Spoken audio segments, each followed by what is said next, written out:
Welcome everyone to a new deep dive. Today, we're plunging into something genuinely unexpected, I think. Oh, yeah. Get ready, because our focus is Well, it's the Toyota the Prius. Prius. Yeah, Okay. I know, right? Remember when the Prius was basically shorthand for, unassuming practicality? Absolutely. Hypermiling Central. Exactly. But our sources, they're showing this really extraordinary transformation. We're going to uncover how Toyota is giving this once kind of understated hybrid a really gold, blacked out makeover. Mm-hmm.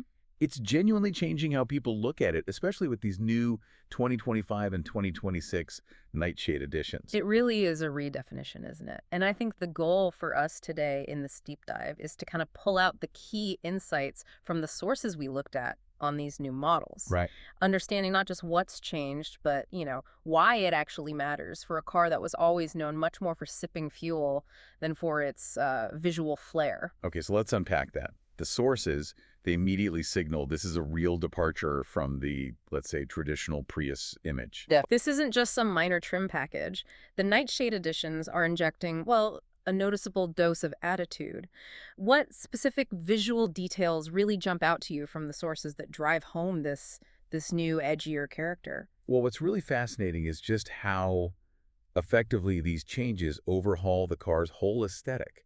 I mean, you look at those black painted 19-inch wheels first. Yeah, they're prominent. They are. Yeah. And they don't just add aggression, they give the car a noticeably more substantial and kind of premium stance on the road. Right. Then you combine that with the blacked out badges, the dark window trim, that shark fin antenna, even the door handles.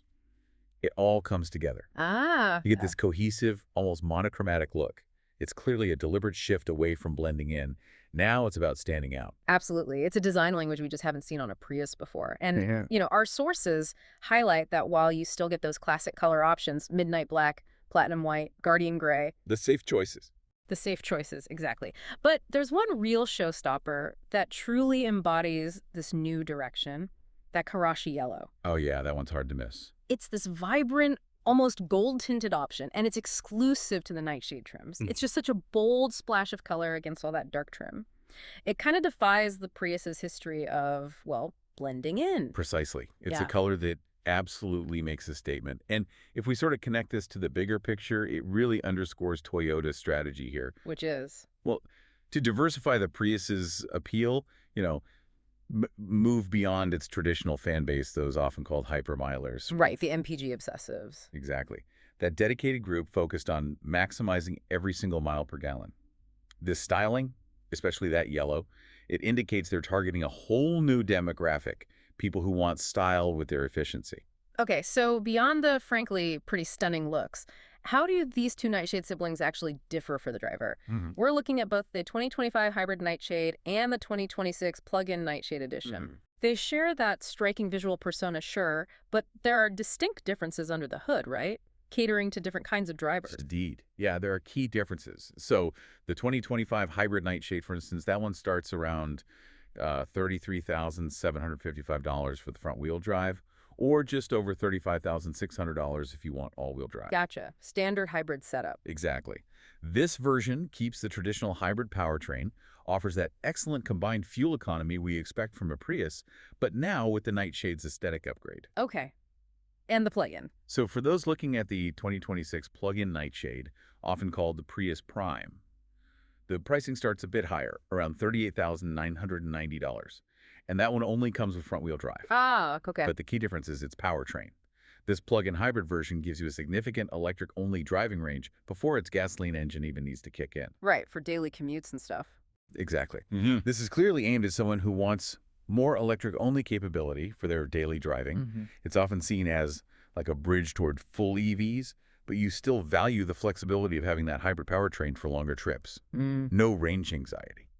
That distinction really is key, isn't it? It's not just about slapping on some black paint. It's about offering different levels of electrification within that bold new package. Yeah. It tells us Toyota isn't just giving the Prius a facelift. They seem to be truly expanding its market reach. They're inviting buyers who might traditionally look at more style-focused sedans or maybe even compact crossovers, proving you no longer have to choose between eye-catching design and really impressive fuel efficiency, it's transformed maybe from just a purely rational choice into something with genuine emotional appeal, too. And, if we connect this to the bigger picture, this whole pivot towards style and attitude in a historically pragmatic vehicle like the Prius, well, it raises a pretty important question, doesn't it? What's that? What does this actually tell us about the evolving desires of car buyers today?